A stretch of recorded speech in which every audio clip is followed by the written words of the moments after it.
दीर्घ दिन धरी साही रे लगी रही पीवा पानीर समस्या जहाकु नै साही बासिंदा माने प्रशासन निकटरे बारंबार गुहारी करी आसुछंती। तथापि भी सेथिप्रति केही दृष्टि न देबारु शेषरे महिला माने बाहरी आसिछंती राजरास्ता को आउ बाल्टी गगरा रखी रास्ता अवरोध करी धारणा रे बसिछंती।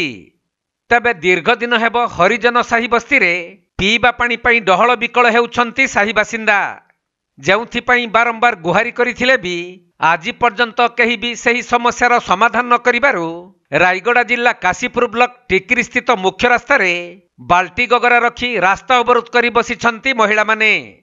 सेपटे स्वच्छ पानी पाइबा लोकंकर मौलिक अधिकार होइथिले भी एथिप्रति स्थानीय विभागीय अधिकारी माने दृष्टि न देबा अति दुख आउ परितापर विषय, जेउथिपाई महिला माने निजर हक दाबी करी प्रशासनिक अधिकारी दृष्टिगोचर करने पई रास्ता अवरोध करथिले।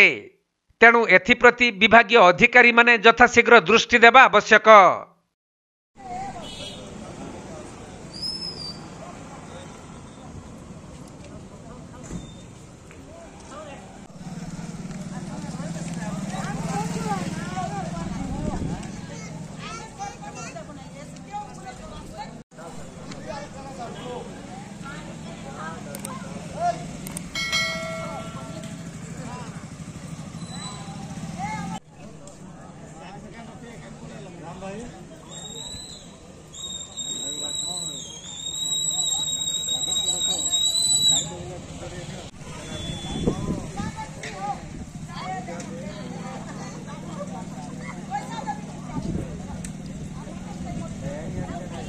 रायगड़ा जिल्लारू प्रफुल्ल कुमार बेहेरा रिपोर्ट, कोणार्क लाइव।